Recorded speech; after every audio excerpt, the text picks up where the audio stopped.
Good morning সবাইকে। আজকের good মর্নিংটা একটু আলাদা, একদম জুলুক থেকে গুড মর্নিং তোমাদের। যেহেতু পৌঁছাতে আমাদের একটু রাত হয়ে গেছিল, তাই আশেপাশের এই সুন্দর দৃশ্য আমরা রাত্রিবেলা কিছু এনজয় করতে পারিনি। সকালবেলা উঠেই দেখি এতটা সুন্দর দৃশ্য। হ্যাঁ, একদম সকাল সকাল রেডি হয়ে গেলাম। কোথায় যাব বলো তো? সবই তোমাদের সাথে শেয়ার করব, একটু ধৈর্য ধরো। সকাল বাজে তখন 8:30 মতো। আমরা ব্রেকফাস্ট করে রেডি হয়ে গেলাম আরও ওপরে ওঠার জন্য।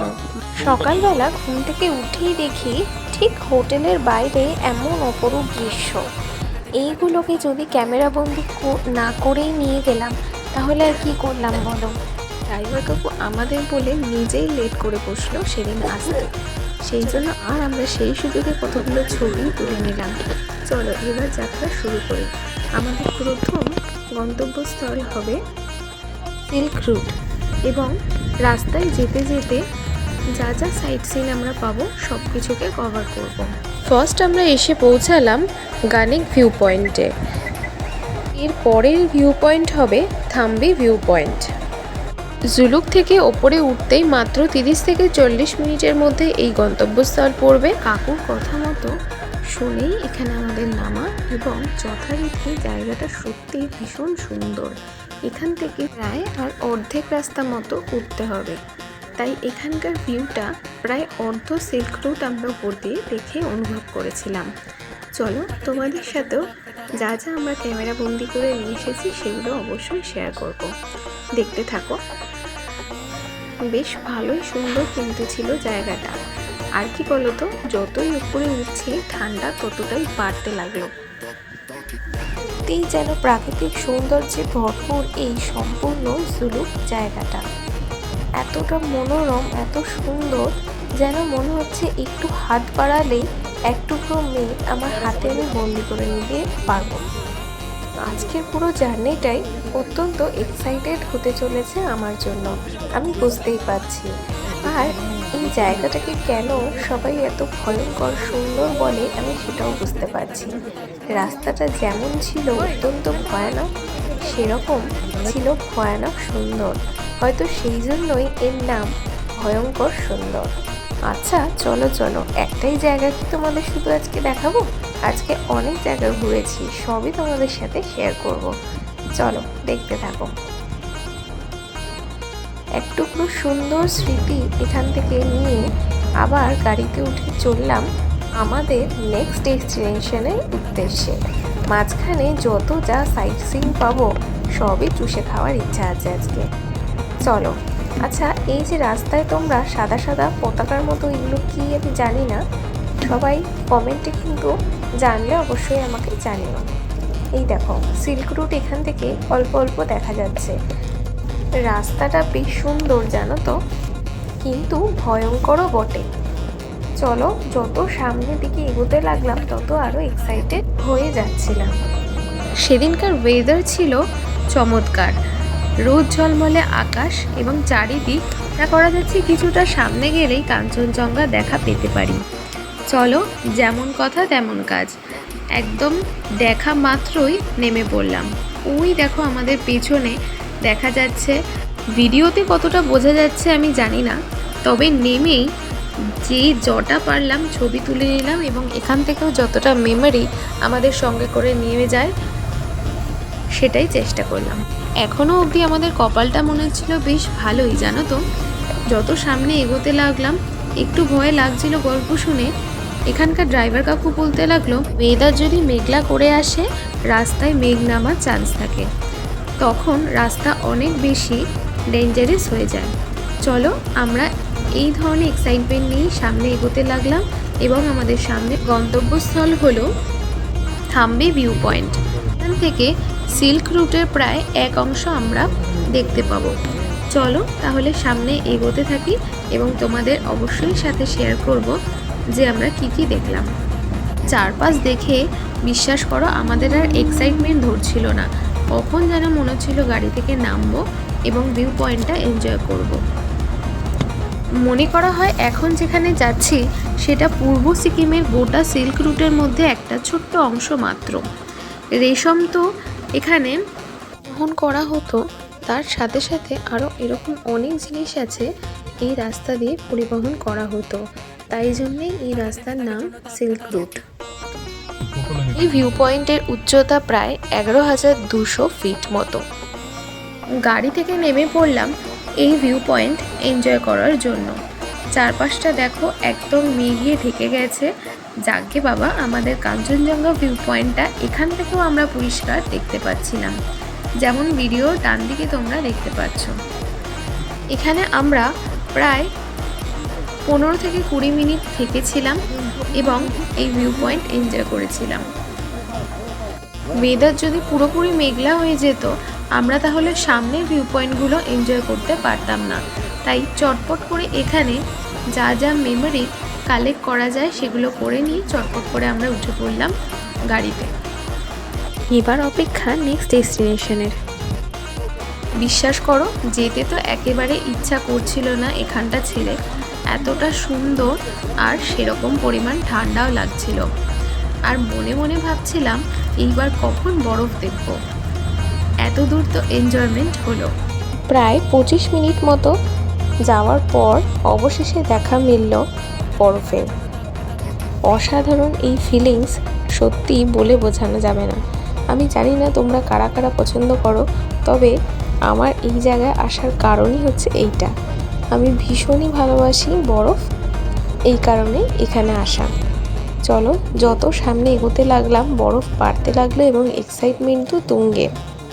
কখন মনে হচ্ছে সেই জায়গাটায় পৌঁছে বরফটাকে একটু হাতে নিয়ে ছুঁতে পারবো। তাই চলার পথে হঠাৎই দেখলাম যে পিছনে কাঞ্চনজঙ্ঘা যেন একদম পরিষ্কার। আর সেই এক্সাইটমেন্ট কি চাপা যায় বলো? সঙ্গে সঙ্গে গাড়ি থেকে নেমে সেই দৃশ্য ক্যাপচার না করে আর পারলাম না। বিশ্বাস করো, এতটা সুন্দর। চলো এবার পালা নাথাং ভ্যালি। একদম পুরো দমে এনজয় করে নিয়ে চলো। ওই যে ওই পাশে দেখলে, ওই পাশে হচ্ছে বর্মশাই আরও উঁচুতে উঠেছিল, এই যে নামছে, এইখানে উঠেছিল। আমি আর সাহস করে উঠতে পারিনি সত্যি কথা বলতে।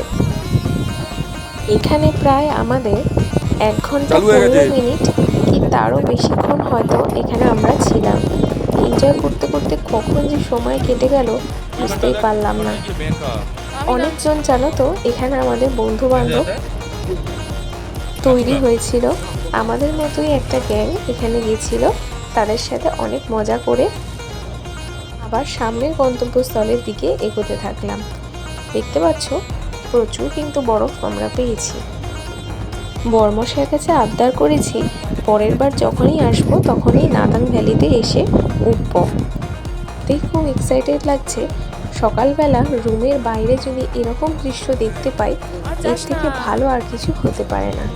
এই যে কথা বলতে বলতে চলে এলাম আমরা ওল্ড বাবা মন্দির। চলো এখানে আমরা কি কি দেখলাম তোমাদের সাথে শেয়ার করি। এখানে আমরা ভোগ খেয়েছিলাম। এখানে ভোগ বলতে বিভিন্ন রকম ড্রাই ফ্রুটস, এগুলোই হচ্ছে এখানকার প্রসাদ। এই যে বাবা মন্দির, এখান থেকে ওপরে উঠতে হবে। বাবা হরভজন সিংয়ের এখানে একটা মূর্তি ওপরে পাবে এবং তার ব্যবহার করা বিভিন্ন জিনিস এখানে তোমরা দেখতে পাবে। চলো তাহলে আমার সাথে ওপরে ওঠা যাক এবং তোমাদের দেখাই আমি কি ওপরে দেখলাম। বেশ ঠান্ডা ছিল এবং অনেকটাই উচ্চতা থাকাকালে এখানে প্রায় এখন আমরা ছিলাম 14,500 ফিট উপরে এবং এখানে প্রায় অনেকটা উঁচু থাকার জন্য অক্সিজেন সিলিন্ডার আমাদের ক্যারি করতে হয়েছিল। সত্যি কথা বলতে আমার এখানে কোনো অসুবিধা হয়নি। আমাদের সঙ্গে যারা গিয়েছিল একটু তাদের শরীর খারাপ হয়ে গেছিল। হ্যাঁ, সেরকম কোনো সমস্যা হয় না, হয়তো অক্সিজেনেরই একটু কমতি হয় এবং অক্সিজেন একটুখানি নিয়ে নিলে আর কোনো কমতি হয় না, তবে ঘাবড়ে গেলে কিন্তু খুব বিপদ। চলো এখানে বজরংবলীর দর্শন করে ভিতরে দেখে নেওয়া যাক কি কি আছে। এখানে বাবা হরভজন সিংয়ের এরকম মূর্তি পাবে, ছবি পাবে এবং তার ব্যবহার করা জামা কাপড়, সানগ্লাসেস, তার ব্যবহৃত বিভিন্ন রকমের জিনিস এখানে ছিল। চলো আমরা তাকে প্রণাম করে এবার আমরা এখান থেকে বেরিয়ে যাব।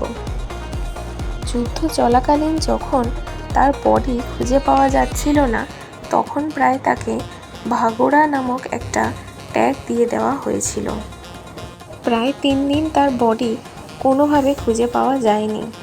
তারপর সে একদিন তার এক বন্ধুর স্বপ্নে এসেছিল এবং তার বডি কোথায় থাকতে পারে সেরকম একটা আশঙ্কা দিয়েছিল এবং সেখানেই তার বডি পাওয়া গেছিল। এভাবেই জওয়ানরা এখনও মনে করে তিনি এখনও জীবিত আছেন এবং তার নামেই এই মন্দিরটি তৈরি করা হয়েছিল। ইন্দো পাকিস্তানে করা হয়, এখনও তিনি তার দায়িত্ব কঠোরভাবে পালন করে যাচ্ছেন। কোটি কোটি সম্মান আমার তরফ থেকে এইসব জওয়ানদের জন্য। আজকে তারা আছে বলেই আমরা সুরক্ষিতভাবে নিজেদের বাড়িতে ঘুমাচ্ছি। খুব ভালো লাগলো, অনেক শান্তির একটা জায়গা এইটা। আস্তে আস্তে যত রোদ কমতে লাগলো, ঠান্ডা তত বাড়তে লাগলো। বেশ ঠান্ডা লাগছিল এখানে ওপর থেকে। তবে আমাদের দুজনের কারোর কোনো শরীর খারাপ হয়নি। দুজনেই ভীষণ মজা করেছি এই জায়গাটা। হয়তো অনেক জিনিসই এবার তোমাদের শেয়ার করতে পারবো না। নিচে যেখানে প্রসাদ দিচ্ছে, কারা প্রসাদই বলে আই থিঙ্ক, যেখানে তোমাদের আমি বললাম ড্রাই ফ্রুটস দিয়েছিল, সেটা অবধি আমি তোমাদের শেয়ার করতে পারবো হয়তো। এরপর আমরা আর্মি ক্যান্টিনের দিকে এগিয়ে গিয়েছিলাম, সেখানে ক্যামেরা অ্যালাউড ছিল না। বিশ্বাস করো, এনাদের ব্যবহার এত ভালো যে কি বলবো। আমার খুব ইচ্ছা ছিল একটা ছবি নেওয়ার, কিন্তু সেটা আর হয়ে ওঠেনি। এখানে তোমাদের সাথে হয়তো পুরোটা শেয়ার করতে পারবো না। এই হলো গিয়ে আর্মি ক্যান্টিন। এখানে আমরা ঢুকেই অনেক কিছু খেয়েছিলাম, ভীষণ ভালো খাবারের টেস্ট। এখানে ক্যামেরা অ্যালাউড নয়, তোমাদের এইটুকুই শেয়ার করতে পারলাম। অল্প কিছু খাওয়া দাওয়া করে এবার এগিয়ে যাব কুপু লেকের দিকে। এটা হচ্ছে প্রায় 13,700 ফিট উপরে অবস্থিত, আর আমাদের গন্তব্যস্থল থেকে প্রায় 10 মিনিট মতো সময় লাগবে। একটাই প্রবলেম দেখা দিল, যত উপরে উঠছি তত ফোনের চার্জ পড়ে যাচ্ছে। সবার ফোনেরই প্রায় চার্জ চলে গেছিল, আমার ফোনে একটু ছিল, তাই ভিডিও করে তোমাদের দেখাতে পারলাম। অবশেষে আমরা পৌঁছালাম কুপু লেক। এই কুপু লেকের নামকরণ হয়েছে, এই লেকটা দেখতে দেখো কিছুটা হাতির সুরের মতো, মানে হাতির মাথা থাকবে এবং সামনের দিকটা দেখো হাতির সুরের মতো। অনেকটাই বুঝতে পারা যাচ্ছে না, বরফে জমে রয়েছে একদমই লেকটা, কিন্তু দেখতে খুবই সুন্দর লাগছিল। আশপাশটা দেখো, খুবই সুন্দর লাগছিল।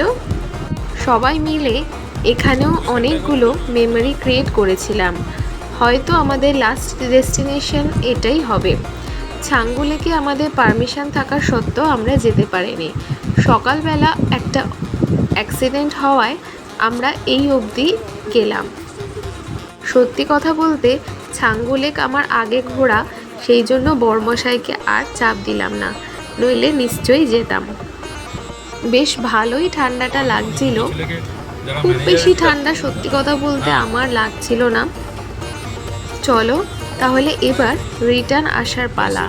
খুবই মন খারাপ লাগছিল, কিন্তু কিছু করার নেই, সময়ের মধ্যে আমাদের আবার জুলুকে আসতে হবে, নইলে এই যে দেখছো রোদটা একেবারে পড়ে গেছিল। ড্রাইভার কাকু আমাদের বলল যে এইবার রাস্তার মধ্যে মেঘ নেমে আসার কারণে রাস্তা অত্যন্ত ভয়ঙ্কর হয়ে যায় এবং আমাদের যত তাড়াতাড়ি আমরা নেমে আসতে পারবো নিচের দিকে ততটাই ভালো। সত্যি কথা বলতে আমরা রাস্তায় অনেকবার সম্মুখীন হয়েছি এরকম মেঘ নেমে আসার, যেখানে সামনের রাস্তাটুকু আমরা দেখতেই পাচ্ছিলাম না, অত্যন্ত ভয়ঙ্কর লাগছিল। চলো তাহলে ঠাকুরের নাম করে আমরা বাকি রাস্তাটাও নেমে এসেছিলাম। রোদ এতটাই কড়া ছিল, কিছু কিছু জায়গায় দেখছি বরফ গলে নামতে শুরু করছে এবং সেটা নাকি অত্যন্ত ভয়ঙ্কর হয় রাস্তার মধ্যে। তাই চলো আপাতত ঠাকুরের নাম করে আমরা নেমে আসি নিচের দিকে। আবার তোমাদের সাথে জুলুকে এসে নিশ্চয়ই কথা হবে। এই টোটাল রাস্তাটা আমরা প্রায় 1 ঘন্টা কি 1.5 ঘন্টার মতো লেগেছিল পুরোটা নামতে। পরের বার এলে আমাদের এই নাথুলা পাসে থাকার ইচ্ছা ভীষণভাবে রইল। এত সুন্দর ভিউ, আর হ্যাঁ অবশ্যই আকাশ পরিষ্কার এবং ঝলঝলে, রোদ থাকাটা খুবই দরকার, নইলে কিন্তু মেঘের জন্য কাঞ্চনজঙ্ঘা তোমাদের মিস হতে পারে, অনেক কিছুই দেখা না যেতে পারে। দেখতে পাচ্ছ মেঘ কেমন ভর্তি হয়ে আসছে, এবার সত্যি সত্যি কিন্তু ভয় লাগছে। ইনস্ট্যান্ট তোমাদের ভয়েস ওভার দিচ্ছি ঠিকই, কিন্তু সত্যিই ভয় করছিল। কিন্তু আমি মনে করি এটাও আমাদের কাছে একটা নতুন অভিজ্ঞতা। তোমরা কি মনে করো সেটা জানিও। রাস্তায় মেঘ নেমে আসা সত্যিই ভয়ঙ্কর। এত সুন্দর ভিউয়ের মাঝখানে ভয়েস ওভার দিচ্ছি জানি কিছুটা বেমানানি লাগছে, কিন্তু আমি ঘুরে এসে তোমাদের সাথে শেয়ার না করে আর পারলাম না। চলো আজকের মতো এইটুকুই, দেখা হচ্ছে নেক্সট ভিডিওতে। এবার আমরা যাচ্ছি জুলুক আবারও।